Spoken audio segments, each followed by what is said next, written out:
but I will leave Bangladesh to the Prime Minister.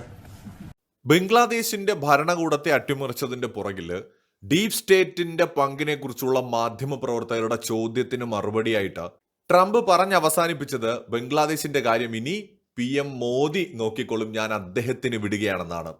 ഈ സ്റ്റേറ്റ്മെന്റിൽ ഒരുപാട് കാര്യങ്ങൾ ഒളിഞ്ഞിരിക്കുന്നുണ്ട്.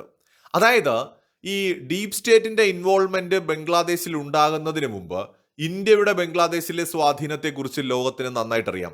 ഒരിക്കൽ ഗാർഡിയനിൽ ഒരു ലേഖനം വായിച്ചെന്ന് ഞാൻ ഇന്നും ഓർക്കുന്നുണ്ട്. ഗാർഡിയൻ മാത്രമല്ല, BBC-യും അതുപോലെ എനിക്ക് തോന്നുന്നു വാഷിങ്ടൺ പോസ്റ്റ് അടക്കമുള്ള മാധ്യമങ്ങൾ എഴുതിയിട്ടുള്ള ഒരു ലേഖനമാണ് ഇന്ത്യൻ സബ് കോണ്ടിനെന്റിൽ ഇന്ത്യ പ്രവർത്തിക്കുന്നത് സോവിയറ്റ് യൂണിയൻ ശൈലിയിലാണെന്ന്.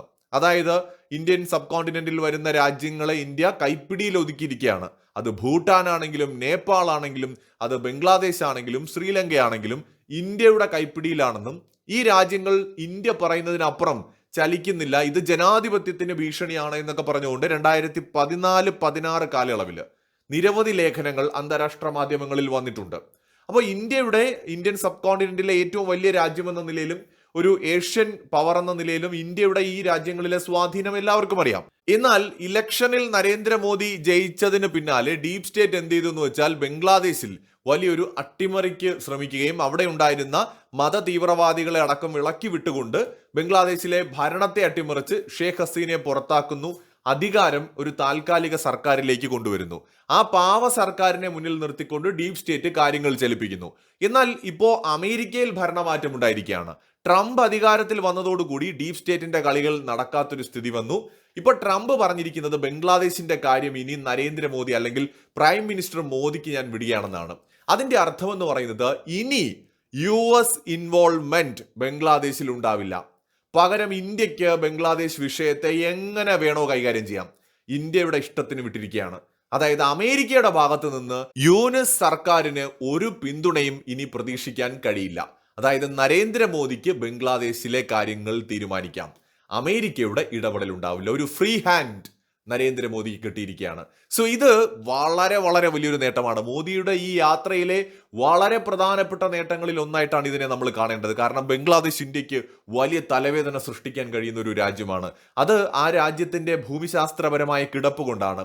ഇന്ത്യയുമായിട്ടൊരു വലിയ അതിർത്തി ഈ രാജ്യം പങ്കിടുന്നുണ്ട്. അപ്പോൾ ഈ അതിർത്തി പ്രൊട്ടക്ട് ചെയ്യുക എന്ന് പറയുന്നത് അത്ര എളുപ്പമല്ല. എന്ന് വെച്ചാൽ ഒരുപാട് പ്രദേശങ്ങൾ, ഈ പ്രദേശങ്ങളിൽ ഓരോ 10 മീറ്ററിലും നമുക്ക് പട്ടാളക്കാരെ ഇങ്ങനെ സിനിമയെ കാണുന്ന പോലെ അങ്ങേറ്റം ഇങ്ങേറ്റം നിരത്തി നിർത്തുക എന്ന് പറയുന്നത് പ്രായോഗികവുമല്ല. പീപ്പിൾ ടു പീപ്പിൾ റിലേഷൻ ഉണ്ട്. എന്ന് വെച്ചാൽ ഇന്ത്യൻ അതിർത്തിയിലുള്ള ബംഗ്ലാദേശികളുടെ ബന്ധുക്കൾ പലരും ബംഗ്ലാദേശിന്റെ അകത്ത് അവരുടെ അതിർത്തിക്കുള്ളിലുണ്ട്. അപ്പോൾ അങ്ങോട്ടും ഇങ്ങോട്ടും നല്ല സഹകരണം അതിർത്തി മേഖലകളിൽ ഉണ്ടായിരുന്നു. പക്ഷെ അതെല്ലാം മാറിക്കൊണ്ടിരിക്കുകയാണ്. ഈ സാഹചര്യത്തിൽ ഈ അതിർത്തിയെ സുരക്ഷിതമാക്കുക, അനധികൃതമായ കുടിയേറ്റത്തെ തടയുക, ഇതൊക്കെ വളരെ പ്രധാനപ്പെട്ട കാര്യമാണ്. അപ്പൊ ഇന്ത്യക്ക് ബംഗ്ലാദേശിൽ വേണ്ടത് അമേരിക്ക ഇടപെടാതിരിക്കുക എന്നുള്ളതാണ്. അത് ട്രംപ് നരേന്ദ്രമോദിക്ക് ഉറപ്പ് കൊടുത്തിരിക്കുകയാണ്. കാരണം ഇന്ത്യയെക്കാൾ പവർഫുൾ ആയിട്ടുള്ള ഒരു രാജ്യം സപ്പോർട്ട് ചെയ്യുമെന്നുള്ള ഒരു ധൈര്യമാണ് മുഹമ്മദ് യൂനിസ് സർക്കാരിന് ഉണ്ടായിരുന്നത്. അമേരിക്കയുടെ പിന്തുണ നഷ്ടമാവുന്നതോടെ മുഹമ്മദ് യൂനിസ് ഗവൺമെന്റ് ദുർബലമാവുകയാണ്.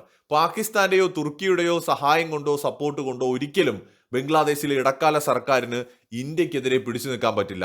ഇന്ത്യയുടെ സപ്പോർട്ട് ഇല്ലെങ്കിൽ ബംഗ്ലാദേശ് നിലം പൊത്തും എന്നുള്ളത് എല്ലാവർക്കും അറിയാം.